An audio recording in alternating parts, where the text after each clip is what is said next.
निश्चित मुख्यमंत्री लाडकी बहीण योजना जी आहे ती अत्यंत वेगामध्ये आम्ही राबवतो. घोषणा करणे, अंमलबजावणी न होणे हे सरकारला परवडणार नाही.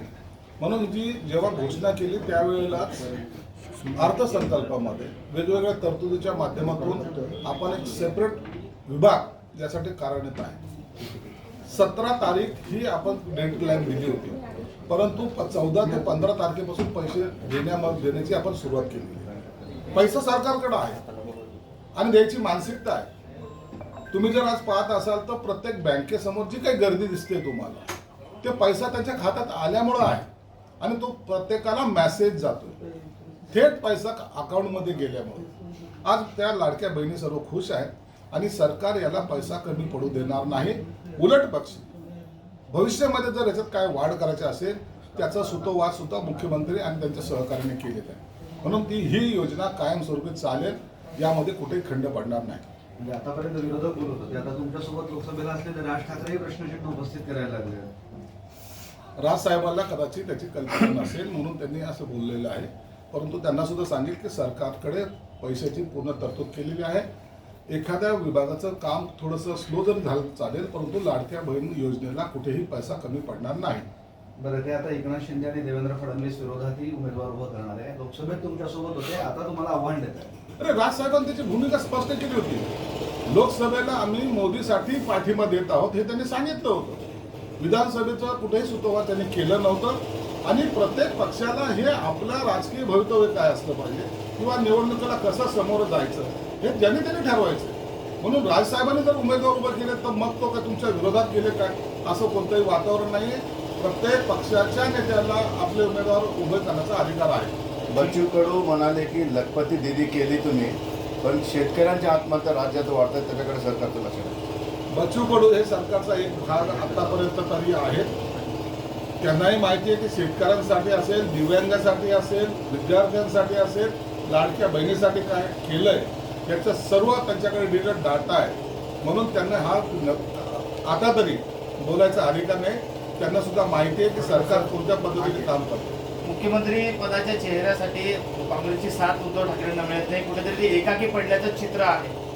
आता आम्ही काय केलं पाहिजे?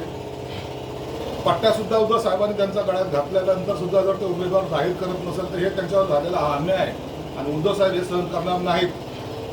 त्यांचा जो स्वभाव आहे ना आणि त्यांच्याबरोबर ते सकाळचा भोंगा तो बिलकुल सहन करणार नाही. पट्टा गळ्यात घातल्यानंतर सुद्धा असं बोलतात ते. त्याच्यामुळं महायुती ही टिकणार नाही. येणाऱ्या विधानसभा उभाटा गट स्वतंत्रपणे लढेल अशी घोषणा कदाचित होण्याची शक्यता नाकारता येत नाही. शरद पवारांची देखील साथ त्यांना भेटत नाही.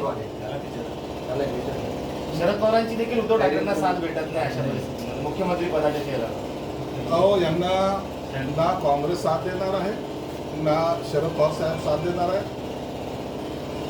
उभाटा गटाचा जो काही वापर करून घ्यायचा आहे ते हे करत होते आणि हाच प्रकार आमच्या लक्षात आल्यानंतर आम्ही त्यांना वारंवार सांगत होतो की साहेब हे काँग्रेस आणि राष्ट्रवादीबरोबर आपल्याला राहू नका हे आम्ही सांगत होतो. तर आम्हाला बंडखोर ठरवलं, आम्हाला गद्दार ठरवलं. आता हे लोक जेव्हा यांच्याशी गद्दारी करतील त्या टायमाला हे यांना आमची जाणीव होईल की आम्ही जे बोलत होतो ते सत्य होतं. भाजपने गंभीर आरोप केलेला आहे की महाराष्ट्रात अराजकाचा दिवा समजून शरद पवार सूत्रधार आहे. शरद पवार हे प्रत्येक घटनेचे सूत्रधार असतात, साक्षीदार असतात. हे सगळ्या महाराष्ट्राला माहिती आहे. महाराष्ट्रामध्ये जाती दंगी असाव्या, आंदोलन असाव्यात, याला फूस द्यायचं जर काम कोणी केलं असेल आजपर्यंत महाराष्ट्रात ते शरद पवार साहेबांनी केले हे महाराष्ट्र जाणवलं. याला काही नवीन नाही, हा माझा काही आरोप नाही, हे सत्यता आहे. म्हणून आताही या ज्या काही त्यांनी मागे बोललं होतं की मणिपूर महाराष्ट्रात कदाचित मणिपूर महाराष्ट्रात होईल त्याची सुरुवात अनेक ठिकाणी दंगलीपासून सुरुवात झालेली. म्हणून सरकार सुद्धा सावधगिरीने या गोष्टीकडे लक्ष ठेवत आहे. सूत्रधार शरद पवार आहेत असं तुम्हाला वाटतं? नक्कीच आहे ना. ज्यांनी बोललं त्याच्यानंतरच्या सगळ्या दंगली घडत चाललेल्या आहेत. महाराष्ट्र शांत राहू नये हे अशा विरोधी पक्षाच्या काही लोकांचं ठरलेलं आहे आणि म्हणून त्या पद्धतीने ते पावलं उचलतात. आता उभाटा गटाचं आणि सगळ्यांचं आंदोलन झालं, जिकडे तिकडे झालं, मात्र आता चंद्रकांत खैरे सुद्धा एक वेगळं आंदोलन करतात. शिवसेनेचे ज्येष्ठ नेते उभाटाचे काय ऑलबेल आहे विधानसभेच्या तोंडाला आणि खैरेंचं दुसरं आंदोलन. खैरेचे निष्ठा, खैरेंचं असलेला संघटनेचं योगदान कदाचित उभाटा गटाच्या कुचकामी ठरत असेल असं त्यांचं मत असावं. खैरेंना कुठेतरी साईड ट्रॅक करायचं, आता त्याला संपवायचं, आता फक्त खुर्चीमध्ये काय बसण्यापुरतं त्याला मर्यादित ठेवायचं असं कदाचित त्यांचा उद्देश असावा. म्हणून खैरे कोणत्याही कार्यक्रमामध्ये त्यांना निमंत्रण नसतं, त्यांना बोलवलं जात नाही आणि म्हणून त्यांनी आज जे आंदोलन स्वतंत्रपणे केलं हा त्याचाच एक भाग आहे. खैरेला रिटायरमेंट दिलेली आहे एवढं मात्र निश्चित आहे आणि ते देणारे सुद्धा आज मानाने शानाने त्यांच्या खाताडावर नाचून वेगळं आंदोलन करतात आणि त्यांना इन्व्हॉल्व करत नाही, हे दुर्दैव आहे.